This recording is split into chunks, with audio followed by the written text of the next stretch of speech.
The Shayan Show. Welcome to the Shayan Show. Hope you guys are having a great day. Right now, it's kind of gray outside in Toronto. You know, it's Thursday. But that's okay because we're going to talk about some news stories. Last week, we talked about Black China and some other stories like that.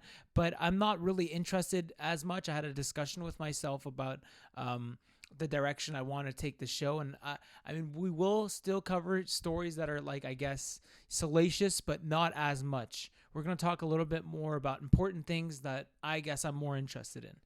And so today, I mean, a friend of mine texted me, he's probably listening to this right now, that the TikTok CEO is at Capitol Hill right now, and he's being grilled by Congress to see if they're going to ban TikTok or not in the U.S., the United States. This is kind of a big deal because TikTok's main, I guess, audience, the main people who use it are in the United States. We already saw in Canada, people in the government aren't allowed to use TikTok. And, you know, we're seeing this kind of get a little bit more national in terms of the entire population of the United States might not have access to TikTok. So the TikTok CEO, Shu Zichu, you know, he's trying to defend TikTok's place, I guess, in the United States because the fear is that the CCP, the Chinese Communist Party, has control to United States citizens' data. No one wants to hand over that data to the CCP because obviously your country is going to be compromised. And Democrats and Republicans are both seeing eye to eye on this, and they both see it as a potential, risk. And I was watching a bit of it today, you know, in the morning, and it's live right now. It's still going on. There's all these different Congress people questioning. Here you go. I don't know if you hear this. But I will. Because we would really like to understand the details. Where's the money going? How many people are, and what will they be doing? Okay. You know, as I put just kind of. Anyways, so these Congress people, a lot of them, if you look at it, they're old. I mean, it's kind of sad because these Congress people are not able to, I guess, keep up with this guy. He's a sharp businessman. His name's Mr. Shu Chu. Blue Chew, you know, Blue Chew. Anyways, Shu Chu. This guy is a professional liar. He's slick, straight to the point. All his answers are very, I guess, like spoken like a true politician. And these people, they're like dinosaurs. I was texting my friend, you know, I was making fun of them.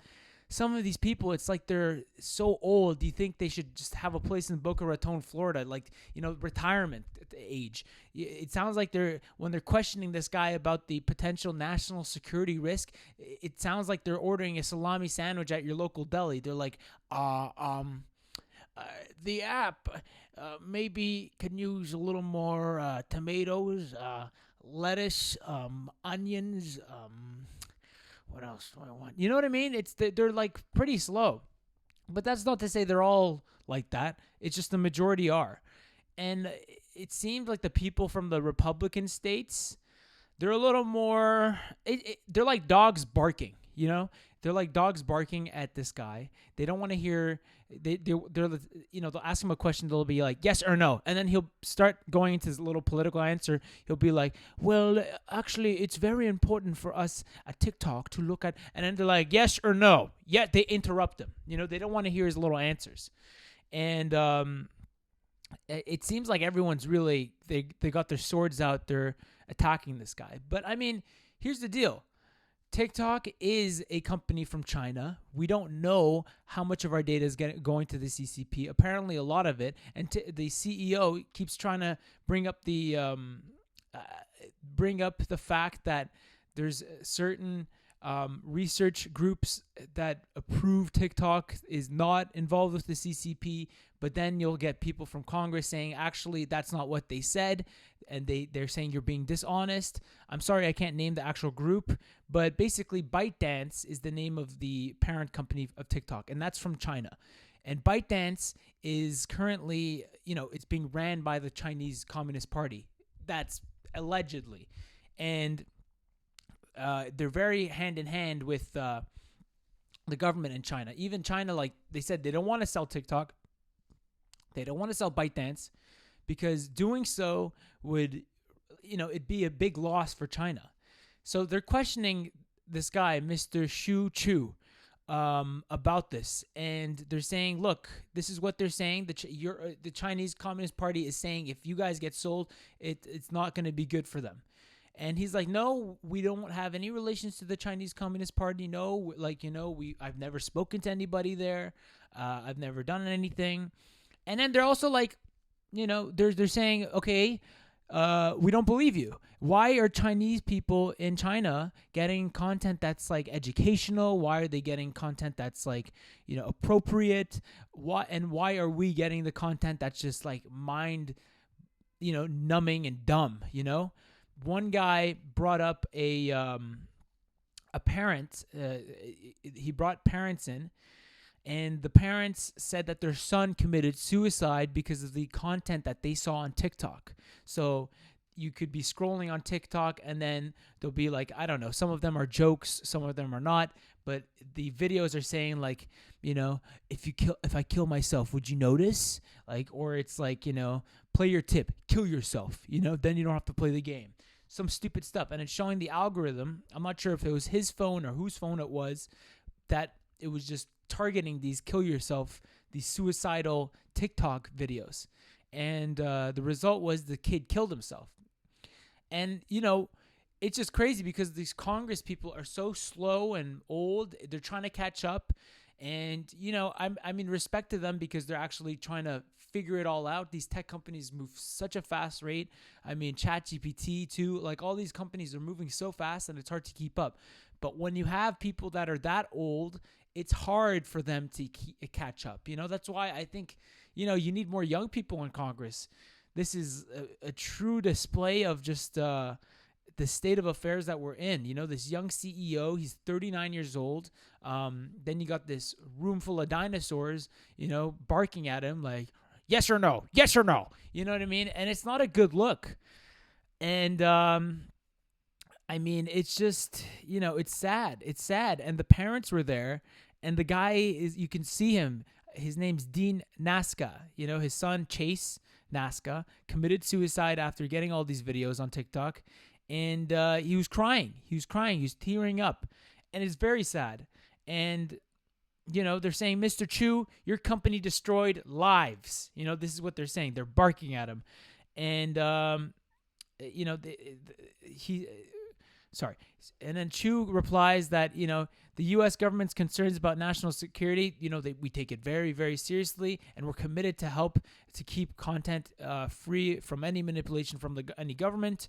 I have seen no evidence that the Chinese government has access to data, he said during the hearing. They have never asked us. We have not provided. I have seen no evidence of this happening. The TikTok CEO touted his company's $1.5 billion effort to protect and store U.S. user data on American soil through a partnership with Oracle, an initiative known internally as Project Texas. TikTok is willing to offer third-party monitoring of source code to reassure lawmakers, Chu added. There are more than 150 million Americans who love our platform, and we know we have a responsibility to protect them. That's crazy. 150 million. We only have 35 million people in Canada. That's like half the country is using TikTok in the United States. So you can even say like that's almost like the majority of the platform's users are from the United States. Do I trust that they're going to put these third-party sources and they're not going to allow interference from China? Not really. I mean, you already see it. They're sneaky. They have these ways of getting their tentacles within the system. In Canada, for example, we have a lot of police stations here that are compromised by Beijing. Justin Trudeau, his campaign was funded allegedly by the CCP, and we're trying to hear questioning from that angle. So I don't know. Maybe there are these things that you can put in terms of face value. Yes, we're having these people. We're going to vet TikTok to make sure there's no interference from China or the CCP, but I don't believe it. Not for a second. I think that China is going to find a way, whether they like it or not, and, seep in and reap all this information. They'll probably listen to what I'm saying right now. This post is going to go on TikTok. They're going to hear it. But I mean, that's just the game because the United States uses their offensive, means the only thing that the United States has is, at this point, their negotiation under Biden's administration, their foreign policy isn't very strong. What China does is it takes your information, it knows how to deal with people. They're good brokers. We just saw with Saudi Arabia and Iran, they shook hands. And it's crazy because it's an atheist country. And you see them making these deals with these Islamic countries together, bringing them together. So the United States is kind of, at least on the world stage, it looks like they're losing power. And the only thing that they have is their military power, which is also a bit in shambles with the whole liberal woke ideology movement that's going in with all this, different stuff. And it's also people waking up to not wanting to go to war, people waking up to seeing that the corruption behind these wars is only benefiting a select few billionaires and weapons manufacturing companies and the military industrial complex, Lockheed Martin. So no one wants to fight these wars. So I don't know. And looking at this now, Xi tells Putin of changes not seen for 100 years. So Xi Jinping came to Russia, and they had a meeting together to how to combat and strengthen China and Russia's power to have a multipolar system. The multipolar system means that it's not just the USA that's the hegemony of the world. Hegemony means the superpower. It's going to be a multipolar system where a select few countries will be strengthened together against the United States. And that's what we're seeing right now. Through this negotiation process, China is being able to maybe even broker a deal with the Ukraine. We don't know, but it's definitely a advantage over the United States. Now, I don't want to get into this too much because I want to move on to different stories. There's different perspectives. There's perspectives from renowned strategists such as Peter Zeihan, I think is his name, and he thinks that China and Russia, both countries, their population is due for a collapse in the next 10 to 15 years, maybe even more. And that these things that are going on is them trying to, play their last cards before it collapses, because apparently both populations are kind of fucked. For China, it was the one-child policy that was put under Mao Zedong. Basically, you're only allowed to have one child, and they changed that because Mao thought there's too many people in China, too many mouths to feed. But they changed that recently. But during those years, I think it was almost 30 years they had that one-child policy. During that time, people were having abortions. If it was a girl, they only wanted a boy. And now we're seeing that most of their population is generally men, and it's also like it's an old population. It's a dying population. And for Russia, I think it's similar, except I think the majority is women there. All that to say is, it's not definite that U.S. is definitely not in a strong position right now, but there's a few issues that I think, are making the U.S. very compromised on the world stage. And I mean, that's definitely the lack of leadership from the current government we have right now, the Biden administration. That's due to the corruption that's just seen on all levels, the lack of transparency, the moral signaling. They're talking about this war in Ukraine, but it's all a lie. They're trying to say the Ukrainian people are strong, they're this, they're that. And it's no one's saying Russia did a good thing to invade Ukraine, but to deny the fact that people are profiting off of this war on the United States front, and the push for this war is all based on monetary gains from a select few, is, to deny that is to deny reality. So I don't know, man. That was kind of a whole little, we went from TikTok to this, but just to kind of circle back to TikTok, because the whole thing is about the safety and the data of private citizens in the United States, and how is China manipulating the population, and how is China taking that data to their own advantage. So that's pretty much it. We're going to move on now to the Trump indictment. So as many of you know, On Tuesday, Trump was supposed to be arrested. Wednesday came around. They canceled it on Tuesday. Wednesday came around, and I don't know. I don't think they did it. If you're watching this podcast right now, that is because of Streann Studio. Streann Studio is the ultimate podcast platform to create and monetize your videos. I love Streann Studio personally because I get to go live, I get to do crazy transitions, I get to put my theme song music, I get to do all these things within the click of a button. All I have to do is have an email and put that email into Streann Studio, and I get a code, and bada bing, bada boom, I get to start my podcast. Podcasting is easy. It's so easy, but people like to make it seem so complicated. It's so tough. But I mean, look, what I'm doing right now, you can be doing tomorrow. Okay, so all you got to do is join Streann Studio, check it out. If you like it, go ahead and start your own podcast if you got some things on your mind to say. It doesn't seem like they've done it, and they want him to go to court next week. Why are they indicting Trump? What is this whole thing about? Well, I'll tell you what it's about. The DA, the district attorney for Manhattan, is out for a war with Trump. He does not like Trump. He is a George Soros-backed DA. What does that mean? It means his whole campaign was funded by George Soros, who's a billionaire and who also pushes for radical left ideologies. And he funds Antifa. He funds all these, I guess you can say, political activists that don't have the best interest for the republic in their mind. And I mean, George Soros is also seen as, like, I guess, a globalist utopian. It's a similar thing as the World Economic Forum. George Soros is in that breed, except he's more active in actually funding these, Antifa, Black Lives Matter, all these activists that kind of go against the whole idea of United States as a country. And, I was listening to the Tim Pool podcast, and these people that I guess you can say are aligned with George Soros, it's almost like a Batman movie, they're coming after Trump because, they don't want him to win. They don't want this nationalism ideology to prevail. They want a kind of a, like that John Lennon song, Imagine There's No Countries, but in reality, when you have that, there's no structure. There's no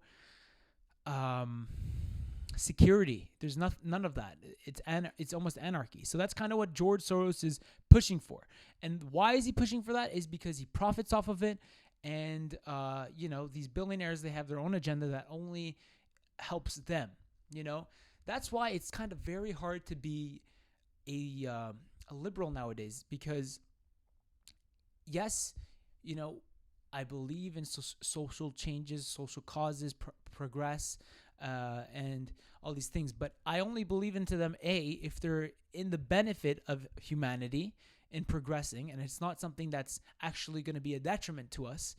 And B, if a foreign actor, in this case we'll say not a foreign actor, but another stakeholder isn't going to profit off of it for their own gain. And I think, certain things like climate change, certain things like, this pharmaceutical companies with all the different things that they've been pushing over the last 2-3 years. I'm not going to get too much into it, but, procedures that you can change your body with, certain hormone blockers, those things are pushed by the biggest elite you can think of. And all the while, they're covered up as social change. But it just gives them, the government and these corporations, more power over your life as an individual, and you lose more freedom.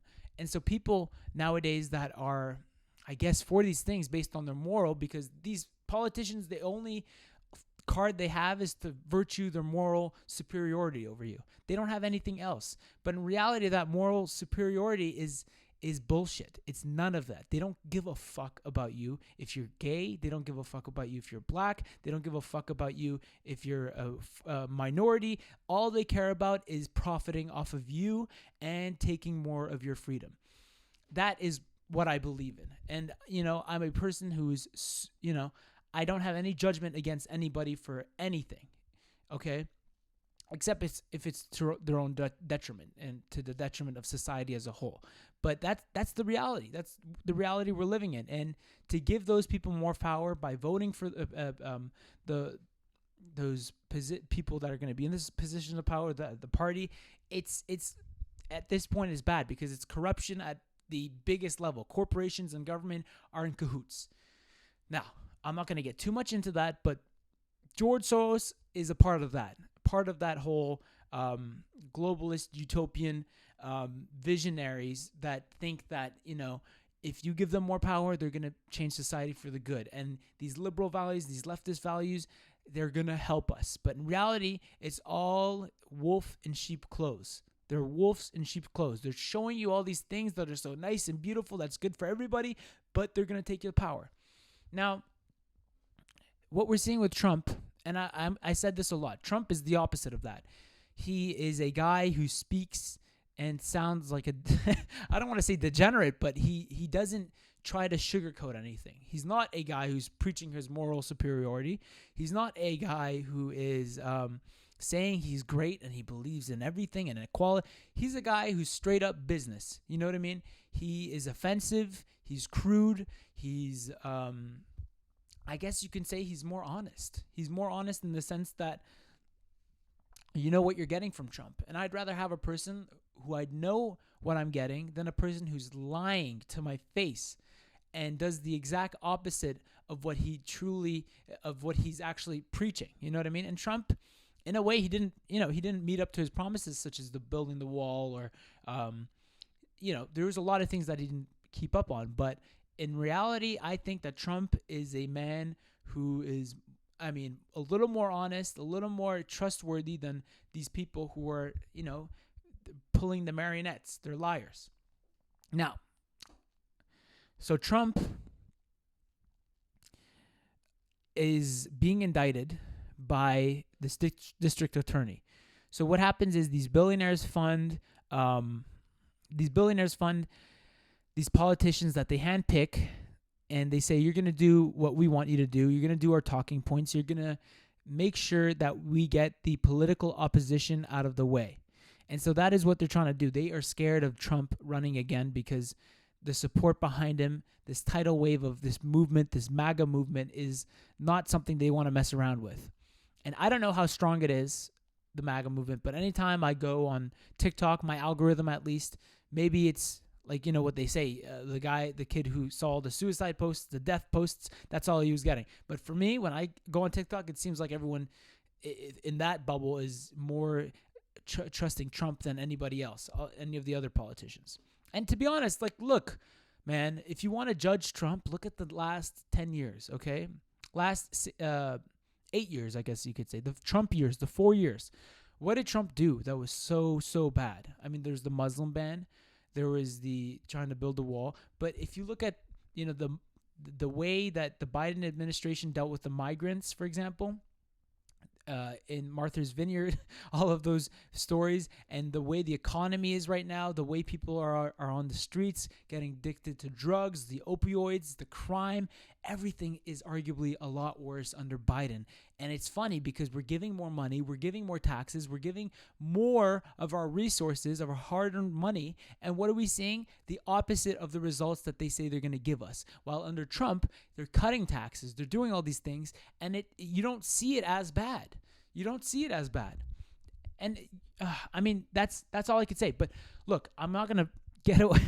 I'm getting too out of the story, but the story is this district attorney is trying to indict Trump for the fact that he supposedly gave hush money to Stormy Daniels. Now, the Stormy Daniels story happened, I think, while he was running for president. Stormy Daniels, a porn star, came out with her lawyer and said that Trump paid me off not to talk using campaign money or something like that. And supposedly this is, something to be indicted on. Now, it's coming out today that Trump's lawyer, Michael Cohen, was actually the one who paid off Stormy Daniels, and it wasn't paid by Trump. What probably happened is that this is just speculation, is that basically this lawsuit came on Trump's desk. He told his lawyer, deal with this. And, Michael Cohen paid Stormy Daniels $100-something thousand and just billed those hours to Trump. So in a way, maybe, yes, he paid him off or whatever, but it was Michael Cohen who paid off Stormy Daniels. And I mean, look, Trump's campaign money, $100,000 going to Stormy Daniels, the guy's a billionaire, okay? Like, even if he did pay her off, like, we see that in business all the time. It's called an NDA, a non-disclosure agreement, that you don't get to talk about what happened here, and that's it. So I don't understand what this wild goose chase is to try to indict Trump. What I do understand is they're trying to, have that title. Oh my God, Trump is getting indicted. He's a criminal. He can't run for president. You know what I mean? There's that talking point on the left. So, I mean, that's basically it. That's all they have. That's all they have. And so Trump goes on Truth Social in his little bubble because he's been banned off everything. Actually, apparently he's allowed to be back, but I guess he's just, sulking there in his Truth Social, all in cap locks. Why won't Bragg drop the case? Everybody says there is no crime here. I did nothing wrong. It was all made up by a convicted nutjob with zero credibility who has been disputed by highly respected professionals at every turn. Bragg refuses to stop overwhelming evidence to the contrary. He is a Soros-backed animal. That's pretty harsh. Animal who just doesn't care about right or wrong no matter how many people are hurt. This is no single legal system. This is a Gestapo. This is Russia and China, but worse. Disgraceful. It's true. It's a kangaroo court. That's what it is. They're trying to politically persecute Trump because of, paying off a porn star. You know how much shit Hunter Biden and Trump probably did that is much worse than this thing? This just goes to show you that that's all they have on Trump is this whole porn star thing. I'm sure if they went after Biden, it'd be a lot worse, with the whole, the crack, him getting paid all this money for working for a supposed company in Ukraine. We don't know what's going on that angle, but it's so much easier to go after Trump because of, being Trump. So this is the story, and I mean, I don't know what's going to happen, but maybe next week we're going to see them go in court. Just to give you a little background, Stormy Daniels says apparently she did not do anything with Trump. There's just an NDA. She said she didn't have sex with him, which is like, okay, then what's this whole thing about, right? What is this whole thing about? But, and her lawyer, I think his name was Michael Avenatti. He's like going to jail for fraud. So these people and Michael Cohen actually, I think went to, he went to court. I don't know if he went to jail, but Michael Cohen is also a person who's criminally charged. So, the sources that they're using for credibility are very, very low. And the people that are being elected to these positions, such as this district attorney, who are, prosecuting Trump, they're trying to get this case in court.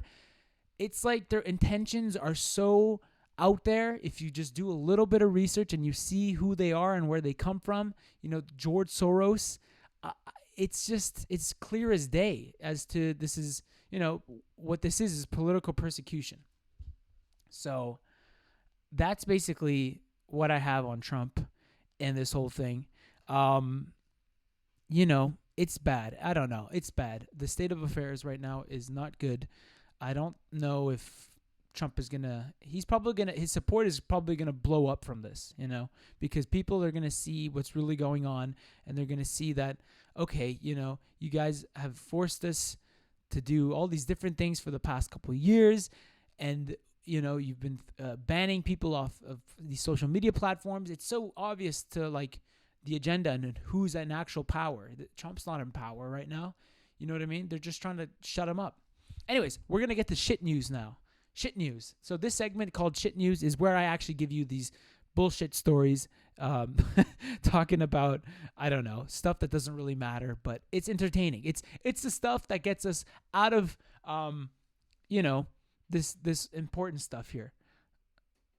So, so the first news story here today that we have is footage reveals Tekashi 6ix9ine attackers entering Florida gym before a beating. So Tekashi 6ix9ine is, we all knew him from 2018 to 2017. He was a huge rapper, okay? Shitty rapper, okay? Anyways, he was talking about like, you fuck with me, I'll kill you, motherfucker. I don't snitch, you fucking piece of shit. And then he goes on and snitches his managers and everybody. Streann Studio is the podcast platform that you need to use today. I can't stop talking about this with my friends, my family. I mean, the transitions you can do, the features that you have, being able to go live on Facebook, YouTube. Streaming is so big nowadays, and Streann Studio is probably the easiest platform to get started on with streaming. Streaming is like the next big thing, and I mean, if you want to get started, look no further. Look at Streann Studio. Streann Studio is the best podcast platform, period. Start today to get out of jail, because apparently he had sex with a 13-year-old or something, and just a degenerate, okay? Anyway, so this guy talked so much shit back in the day and still does talk shit, and new surveillance footage shows the eerie moment shows the eerie moment a group of unidentified men enter a Florida gym just before allegedly beating rapper Tekashi 6ix9ine on Tuesday night. The video obtained by TMZ shows one man speaking on his phone inside the LA Fitness facility in Palm Beach before opening the door for a second man. One of the attackers appears bald with a large beard and is wearing all black. The second is wearing a black t-shirt and shorts with a chain around his neck. The pair then chats briefly with the front desk attendant before struggling towards the bathroom, where they reportedly pounced on Tekashi 6ix9ine, who is infamous for getting out of decades behind bars in 2019 by snitching on his former Bloods gang pals in a Manhattan trial. So, yeah, you see these bald guys. They're white. They have beards. They walk into the gym. They beat the shit out of him. His face looks pretty roughed up here. To be honest, it's not as bad as, some UFC fights. But the Gooba Gooba rapper, Daniel Hernandez, was able to walk out of the restroom before eventually being transferred to the hospital by an ambulance. I mean, look, man, this is what you get for, this is what you get for being a degenerate, I mean, he could have gone rapping and all that stuff, but he got involved with these people. He got involved, and I mean, once you put yourself in that world of degeneracy, you're going to get it back to, even if you get let off by the government for not going to jail, snitching, everything, it's going to come back to you. It's not going to just leave you plain Jane. And I know he gives a lot of money to people and stuff. I know he does that type of stuff, but you can't deny. I mean, his music, it's fun, it's loud, it's vibrant, but this guy is a low-life piece of trash, And that's all I have to say about Tekashi 6ix9ine, okay? I mean, he's an entertaining guy, but I don't think, you should feel sympathetic.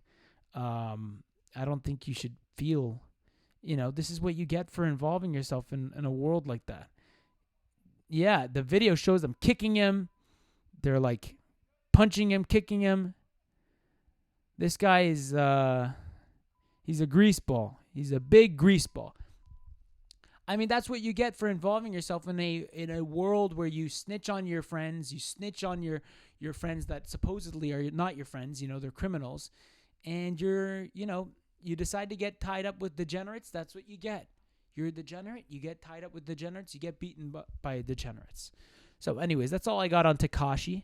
And I think that's all for the today's Shayan Show. I'm as you can probably tell, I'm not playing it up as much as I did. I don't know. It was the first show last time, so I think I'm gonna try to do it like this a little more from now on.